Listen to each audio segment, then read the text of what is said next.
প্রিয় শিক্ষার্থী বন্ধুরা, এই মুহূর্তে আমি তোমাদের সামনে যে বিষয়টা নিয়ে আলোচনা করব সেটা হচ্ছে ট্রান্সফরমারের সমতুল্য সার্কিটের ভেক্টর ডায়াগ্রাম। তো যখন আমরা ট্রান্সফরমারের সমতুল্য সার্কিটটা আমি অঙ্কন করছিলাম, তখন আমরা কি করেছিলাম যে সেকেন্ডারি সাইডের সকল কম্পোনেন্টগুলোকে আমি এই স্কয়ার দ্বারা গুণ করে প্রাইমারিতে কি করছিলাম, কনভার্ট করে দিয়েছিলাম। তো একইভাবে এখানেও আমরা সে একই জিনিসটা করেছি যে সেকেন্ডারির সকল কম্পোনেন্টকে এই স্কয়ার দ্বারা গুণ করে আমি প্রাইমারিতে কনভার্ট করে লিখেছি। আচ্ছা, এইটা ছিল হচ্ছে আমাদের ট্রান্সফরমারের যে প্রাইমারি এবং সেকেন্ডারি সাইডে মানে নর্মাল অবস্থায় ট্রান্সফরমারের ভেক্টর ডায়াগ্রাম। আমরা এর আগে আমরা একটা পড়াশোনা করেছি। তো এটা ছিল আমাদের সেকেন্ডারি সাইডের ভোল্টেজের যোগফল, যে সেকেন্ডারি ভোল্টেজের সাথে আমি রেজিস্ট্যান্স এবং রিঅ্যাকট্যান্সের যোগ করে আমরা কি পাচ্ছিলাম, যে সেকেন্ডারি সাইডে উৎপন্ন ভোল্টেজ ইএস পাচ্ছিলাম। তো এই টোটালটুকু কিন্তু আমাদের সেকেন্ডারি সাইড প্রকাশ করে, আর এইটা প্রকাশ করে হচ্ছে আমাদের প্রাইমারি সাইড।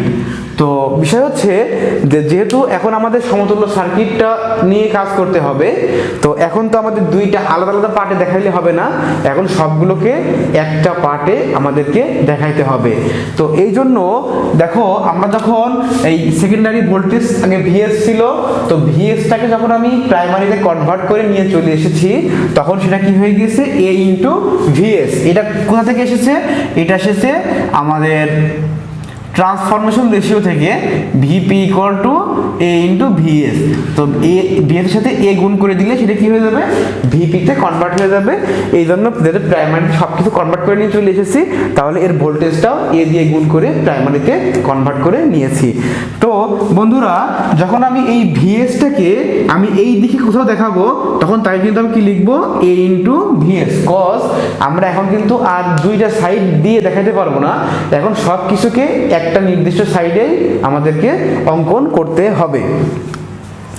এবং একইভাবে এই ইএস ছিল আমাদের কি, সেকেন্ডারি সাইডের উৎপন্ন ভোল্টেজ।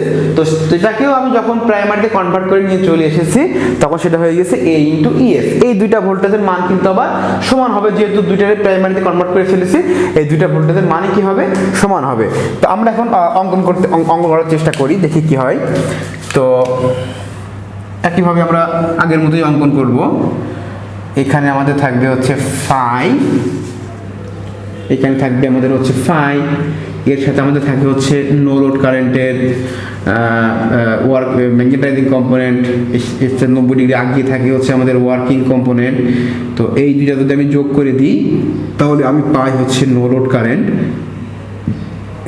I0, আর এই কারেন্টটা হচ্ছে IS ডিভাইডেড A, এবং এই কারেন্টটা আমরা কি জানি যে IS ডিভাইডেড A থাকে IS এর পুরোপুরি মানে বিপরীত দিকে, অর্থাৎ 180 ডিগ্রি অপোজিট দিকে।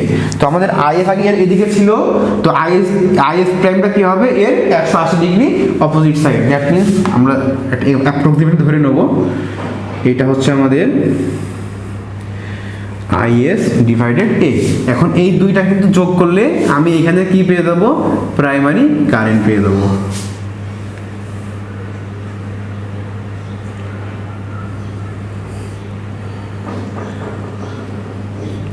তো আমরা প্রাইমারি কারেন্টটাও পেয়ে গেলাম।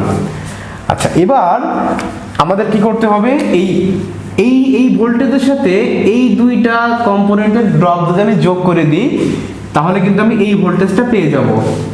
আর এই ভোল্টেজ আর এই ভোল্টেজের মান কিন্তু আমরা কি দেখতেছি, সমান। তাহলে এই ভোল্টেজ তো আমাদের এখানে নেই, তো একইভাবে এই ভিএসটাকেও যদি আমি এ দিয়ে গুণ করি, তাহলে সেটাও 180 ডিগ্রি অর্থাৎ এর বিপরীত দিকে শো করবে। দ্যাট মিনস যেহেতু ভিএসটাকে আমি প্রাইমারিতে কনভার্ট করবো, যেটা প্রাইমারি সাইড, তো প্রাইমারি সাইডে কনভার্ট করতে গেলে একে কি করতে হবে, এ দ্বারা গুণ করতে হবে। তাহলে আমি ভিএসটার দিকে ছিল, আমি ভিএসের সাথে এ গুণ করে দেবো, সেটা হয়ে যাবে এ ইন্টু ভিএস। তাহলে ভিএসটা হয়ে গেল কি, প্রাইমারিতে কনভার্ট হয়ে গেল। শুধুমাত্র আগেরটার সাথে তুলনা করছি বা কম্পেয়ার করছি, আগে যেটা এদিকে ছিল এ দিয়ে গুণ করলে প্রাইমারি সাইড তো এইটা শুধুমাত্র তার অপোজিটে চলে যাবে, যেমন IS তার অপোজিটে চলে গিয়েছে, ভিএসটাও ঠিক একই তার অপোজিটে চলে যাবে।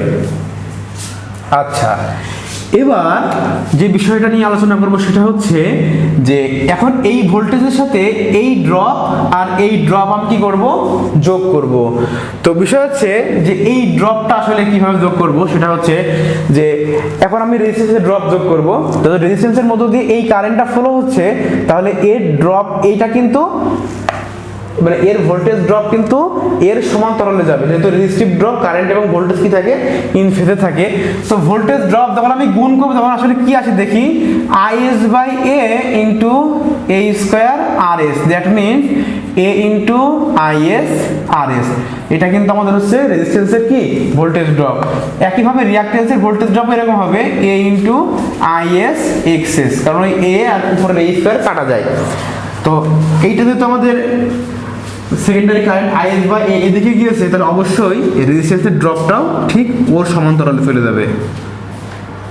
তাহলে এটা হচ্ছে আমাদের এ ইন্টু IS আর এস, আর ঠিক এর 90 ডিগ্রিতে কে থাকবে, এর ড্রপটা 90 ডিগ্রি হচ্ছে আমাদের এইরকম। তাহলে এর সাথে থাকবে হচ্ছে এ ইন্টু IS এক্সএস। তো এই হচ্ছে আমাদের টোটাল ড্রপটা রেজিস্ট্যান্স এবং ইন্ডাকটেন্সের এ ইন্টু IS ZS। তো এর সাথে যদি আমি এখন এর যোগ করে দিই তাহলে কি পাবো, এ ইন্টু পাবো এটা A into ES equal to EP। তাহলে আমি EP পেয়ে গেলাম। এবার এই ইপির সাথে যদি আমি এইটা আর এইটা যোগ করে দিই তাহলে কিন্তু আমি এই জায়গাতে সাপ্লাই ভোল্টেজ আছে ভিপি সেটা পেয়ে যাব। তো যেহেতু এর মধ্যে দিয়ে প্রবাহিত কারেন্ট আমাদের কি হবে, প্রাইমারি কারেন্ট, তাহলে এর সাথে এই প্রাইমারি রেজিস্ট্যান্সের মধ্য দিয়ে কারেন্ট প্রবাহিত কারেন্ট আছে আইপি প্রাইমারি কারেন্ট। তো এর ভোল্টেজ ড্রপ হবে প্রাইমারি কারেন্ট সাথে ইন ফেজে। তো প্রাইমারি কারেন্ট এইটা না, তো এর সাথে যে ভোল্টেজ ড্রপটা আমি দেবো সেটা দেবো ওর সাথে ইন ফেজে দেবো এইরকম, এর সাথে ইন ফেজে প্রাইমারি কারেন্টের সাথে। তাহলে এইটা হবে আইপি আরপি। তো এখন তারপর থাকলো ইন্ডাকটিভ রিঅ্যাকট্যান্সের ভোল্টেজ ড্রপ, যা কিনা এর সাথে কত ডিগ্রিতে যাবে, পুরো 90 ডিগ্রিতে। এটা হবে IS এক্সএস। তো এই যে ভোল্টেজ ড্রপ এটা হলো আমাদের IP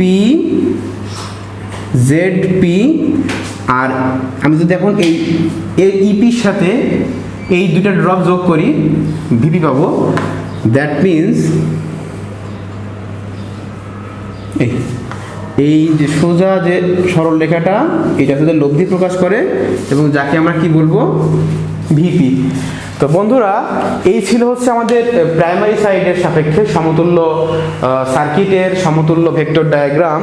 তো এখানে আমরা দেখছি যে আমরা যেমন আগে কি করছিলাম, সেকেন্ডারি সাইডের জন্য একটা সাইড নিয়ে নিয়েছিলাম, প্রাইমারি সাইডের জন্য একটা সাইড আমরা নিয়ে নিয়েছিলাম, বাট এই ক্ষেত্রে সবগুলোকে আমরা প্রাইমারি সাইডে কনভার্ট করেছি এবং কনভার্ট করার পরে তারপরে কিন্তু আমরা ভেক্টরটা আঁকছি বা যোগ বিয়োগ করেছি। তো এই ছিল আমাদের হচ্ছে ট্রান্সফরমারের সমতুল্য সার্কিটের ভেক্টর ডায়াগ্রাম। তো বন্ধুরা আশা করি তোমরা সবাই বুঝেছো, সবাইকে ধন্যবাদ।